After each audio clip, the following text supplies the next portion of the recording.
Thank you. That was lovely.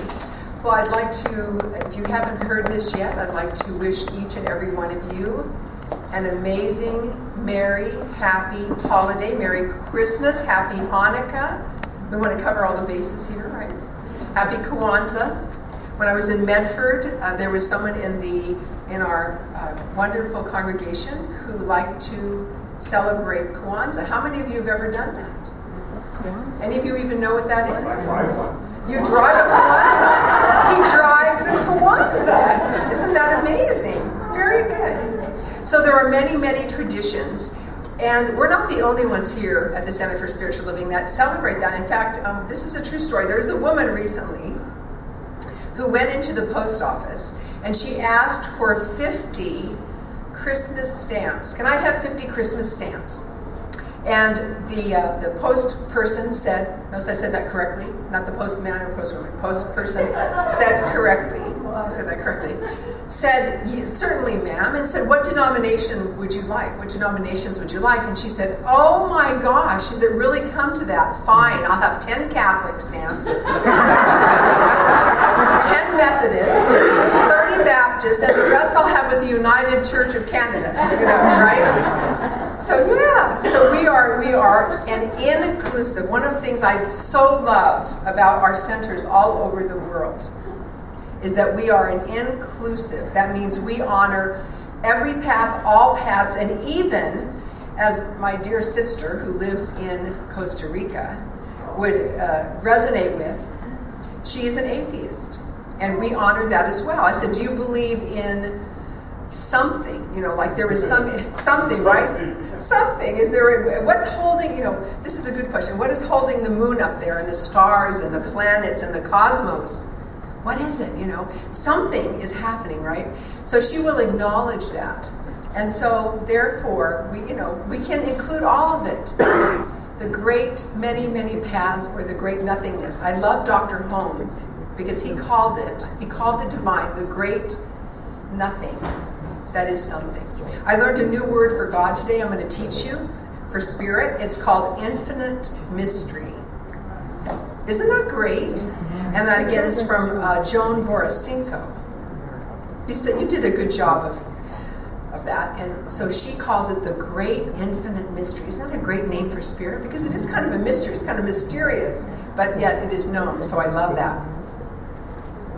So this month here at the Center for Spiritual Living, we are celebrating the outer holidays of various traditions. We're honoring that, but more importantly, we are celebrating the inner traditions, knowing that within all of us, this amazing, beautiful, magnificent spiritual essence is the truth of who we are. I love that so much. And as I read last week, I'm going to share it again. It was so powerful. This is what our founder, Dr. Ernest Holmes, said.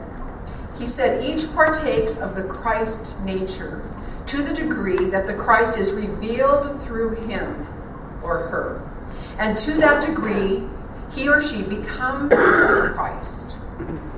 And then Holmes tells us how to do that. We should turn to that living presence within us. That's how we become that which is the Christ consciousness, or the cosmic Christ, as I like to call it. He said, we recognize it as the one and only power in the universe, the divine. And we unify it, we declare our word to be the presence, the power, and the activity of this one, because it is within us, right? And it was within everyone, everything. It is taught in all of the world's religions, all of the spirituality that we honor. That there is a power and a presence and a life, and we are that. It is everywhere present. If it's everywhere present, is it missing in my shoe? No. In my toes, my hair? How about the mountains, the stars, every snowflake? Every part and every particle and every cell and every fiber of our being, the divine is there. It is everywhere. And this is taught in all of the world's teachings. And that's why I just so love that. So this month we are celebrating what it means to live from that place of cosmic consciousness, to be aware of that. And in order to further deepen that within ourselves, I came up with 5 spiritual cosmic symbols that you will see everywhere. And I even brought with me my very own Vanna. Who knows who Vanna is? How many of you watched Wheel of Fortune? Yeah. Okay, so I want you to come up now. I want you to meet our Vanna for today. This is Vanna. Okay. And she is part of the service. So we're going to begin.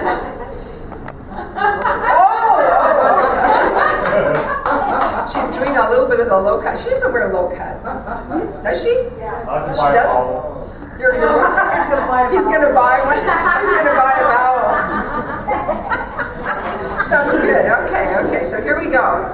The first symbol we're going to look at, and what we're doing is we're exploring the deeper cosmic meaning of these symbols. And so every time you see one of these from now on, the rest of the holidays and the rest of your life, this is called an implant. I'm implanting this divine idea.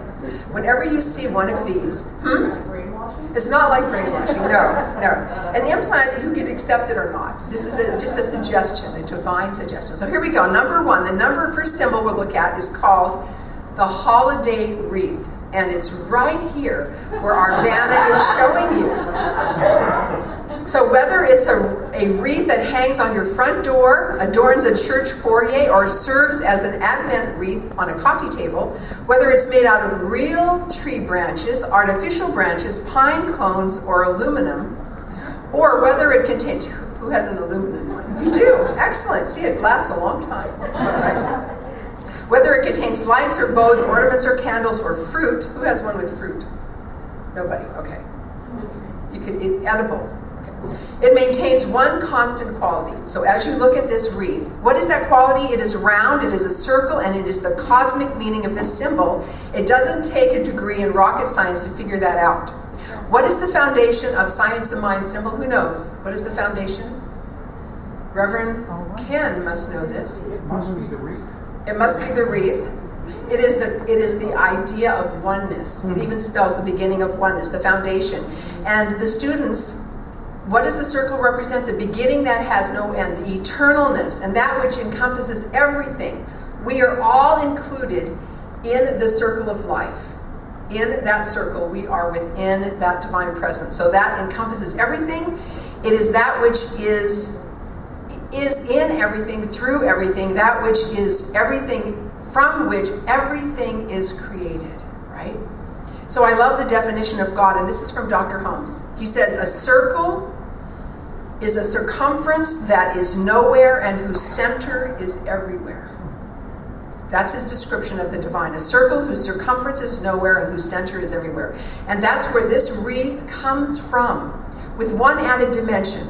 And this is articulated by our reading today by Joan Borasinko in The Way of the Mystic. I'm going to read it again. It's so powerful. In holy moments, we are aware that there is only one infinite presence in the universe, a mind which represents and is present everywhere and within everyone. We see beyond the illusion of separateness into the intricate web of life, in which all things are expressions of the single wholeness of spirit. You can call this web God or the Tao, the Great Spirit, the infinite mystery, the Mother, Father, God. Some people call it that. But it can only be known, she says, as love. So love is the sole impulse for creation, said Holmes, and no one can swing out into the world without that love, without knowing that love, without embodying that love. And so this symbol represents this infinite presence that encompasses everything. So from now on, how many of you have a wreath at home? Somewhere. Okay, so when you see that, remember this moment, that it is a symbol of the oneness and the allness of the divine. So the second symbol that we'll look at today is the candle. Anyone have a lighter? Good. You will go see James. He's going to light our candle. Will you light our candle? Very nice. What might the candle represent? Our very own Lana will hold it up for you. There it is. Right, the light that shines. What would the candles, how many of you have candles at home? I was asked, I'm cooking a Christmas dinner, and I was asked if I have candles. I said, of course I have candles. If you have more than one candle, yes, I have 2 or 3, 4 candles at home. Okay, so the candle, whether it's a menorah or part of a table centerpiece, isn't she doing a good job?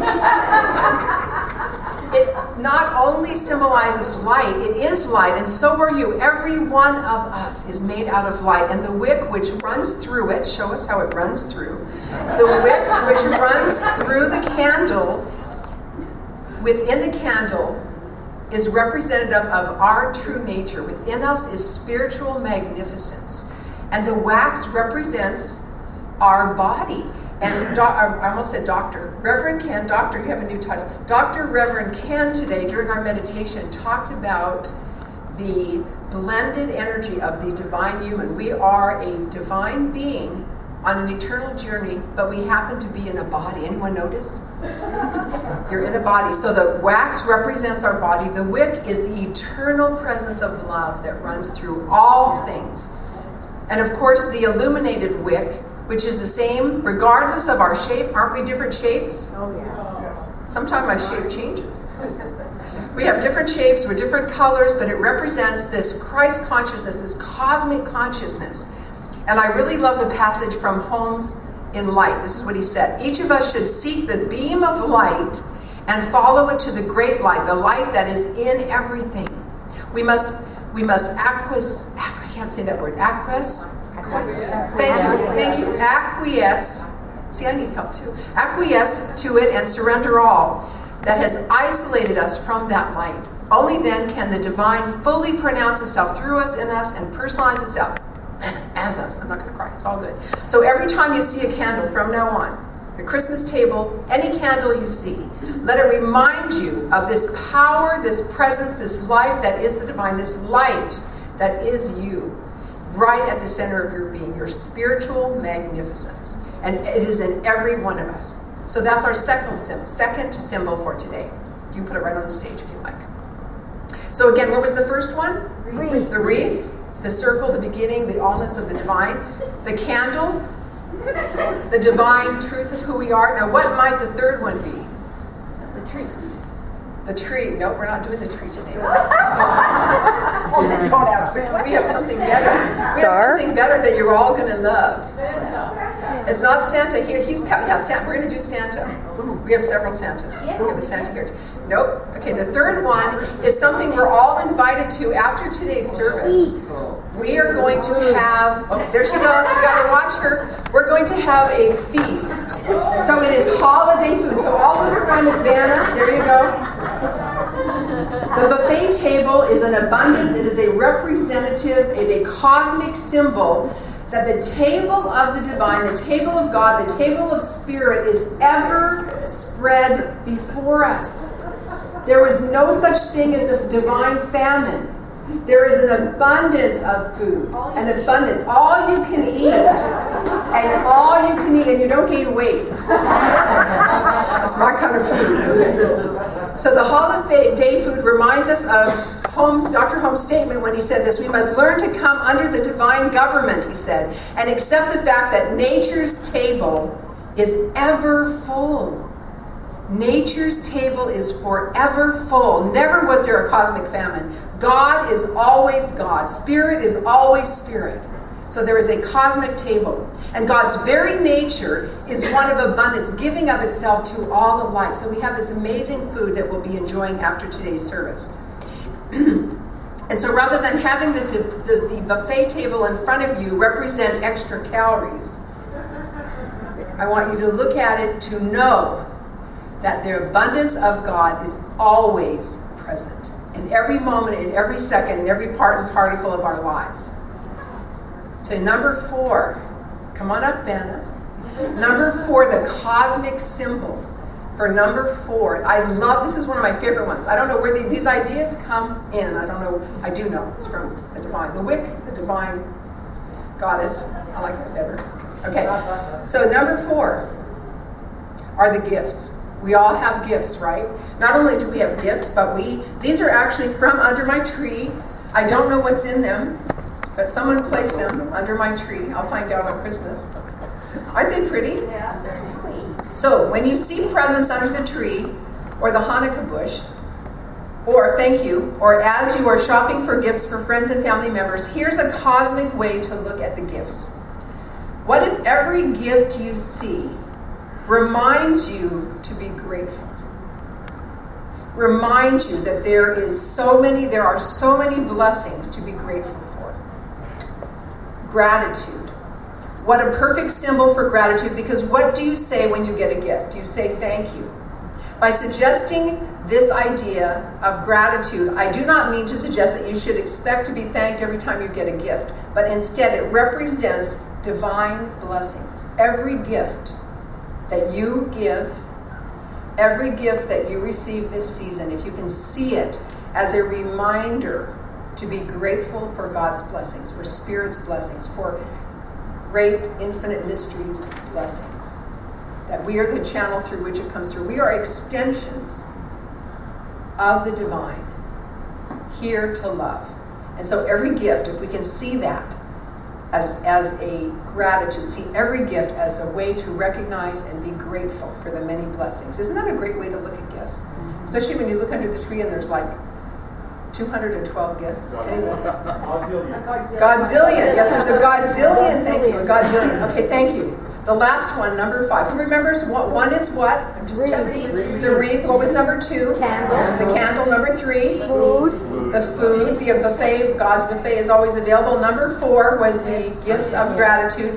And of course, she's going to hold up the Santa. Here is Santa. Can we all see him? He's very tall. He's taller than me. Finally, our 5th symbol, our cosmic symbol for today. Not simple, but symbol for today, is the man in the red suit. Isn't he adorable? Mr. Secular, Mr. Santa Claus. What spiritual concept could this possibly be? He's dancing. He's my kind of guy. So, what is he doing? She's not sure what he's doing. He's waving. Can you make him wave? Okay, there we go. So what do you think this could possibly represent in a cosmic way? Joy. Source. Giving. Joy. Oh, those are all good. But what it represents, think of a child. Think of a child that goes and sits on Santa's lap with their Christmas list. Dear Santa. Dear Santa. And there is a complete trust. A complete trust and a complete expression of love in that. So I see it as really a deep trust. What if we use Santa Claus as a symbol for trusting the universe? For trusting that you are exactly where you need to be right now, doing exactly what you're supposed to do right now. And that is true in every moment. That you are guided, you are blessed, you are loved. In every moment, representing that trust. Dr. Holmes put it this way. He said, a belief in the invisible is the very essence of trust, very essence of faith. Prayer or spiritual communion demands a complete surrender to the invisible. It knows that because the creative power of the divine is at hand, all things are possible. So it is trust in the universe. Do you trust in God? It even says that on American money. Trust in God. In God we trust. Isn't that beautiful? Yeah. I love that. So we are here. Santa, if you can see Santa and switch that in your mind to be this very jolly man in a red suit.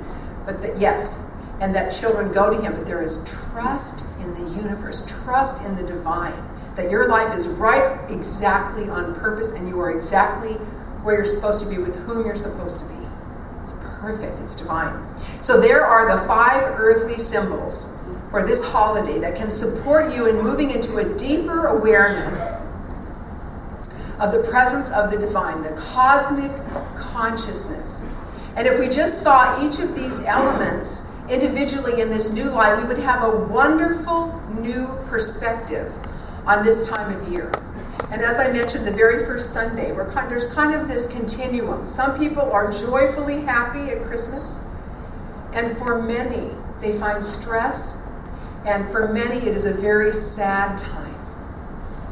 The highest suicide rate. So wherever you are in the continuum, I am trusting and knowing that just being here with your spiritual family provides you with some support, some love, some remembering, some reminding of the cosmic symbology of the Christ, of this amazing man born over 2,000 years ago, who gave his life, and the Buddha. And I just found out This was on the news that the Pope is now going to canonize Mother Teresa, make her into a saint. Did you hear that? Excellent. Isn't that amazing? So we have saints amongst us. Maybe you're one of them. Maybe we are. What if we all are that, which we are? So every time you saw a wreath, you paused to think of the all-encompassing, all-creative, eternal love of God. If every time you see a candle this season, it flickered in your direction, you were reminded of the spark of divinity, this beautiful core of life, the spirit within you. If the bounty of the holiday buffet table takes you to the conscious awareness of God's bounty that is always provided, you can eat as much as you want, right? Without worrying about anything. What about if every gift that you give, every gift that you receive, it reminds you, you become consciously aware of the blessings of spirit, the blessings of infinite love given and received? And what if every time you saw a Santa Claus, either at the parade or here, this little Santa here, or you see or hear him say, ho, ho, ho, you remember to trust the universe, to trust the divine, to know that all is well, regardless of what the world is doing right now, that all is well and all is beautifully and powerfully well. That would be very transformative. But I'm going to take you one more place as a reminder. You may have noticed, in case you didn't notice, that every one of these things, every one of these symbols is also, in case you didn't notice, these earthly elements, I almost said elements, is also a step in spiritual mind treatment, which is our affirmative prayer. And it's been created into a song, but I'm not going to sing it. It's called Joy to the World, but I'm going to share the words, and I'm going to ask and introduce you to our resident Santa and his wife, who is Santa's wife. So would you please stand? This is Chuck, and this is his wife, Donna. You say hello. In the summer, I did their wedding. Oh, nice. Yes. Doesn't he make an adorable Santa?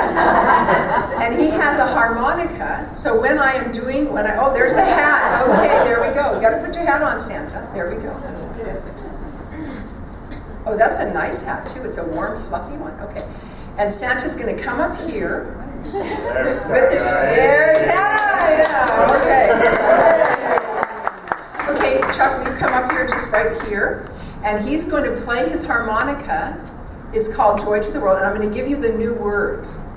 The new words. And so I'm just going to invite you to close your eyes and just hear these words. It's a musical treatment with the new words to Joy to the World. So this is where we get to kind of close our eyes and go into that beautiful center that is within us. Okay. So joy to the world.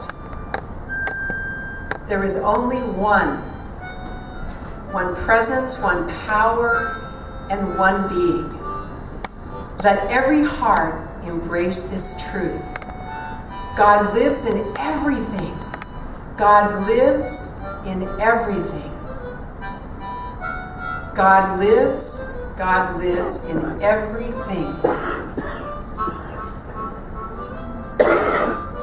Joy to the world, God lives in me. This is the second step of treatment. Joy to the world, God lives in me.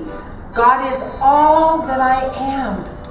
The glory of God's unlimited love reveals the Christ in me, reveals the Christ in me, reveals the Christ in me. That's step 2. Step 3, God is the source of endless good. I conceive, believe, and achieve. And as I sow, so shall I reap. The wonders of God's love, the wonders of God's love, the wonders of God's love. That was the realization step. Number 4, thanksgiving. Thanks be to God for all my good. When I see those gifts, thanks be to God for all my good, for the good of all the earth. For now we live as one, united by God's love. I'm grateful that you heard and responded to my word. I'm grateful, so grateful, my word is heard. And the last step of treatment, is released. Joy to the world, I now release.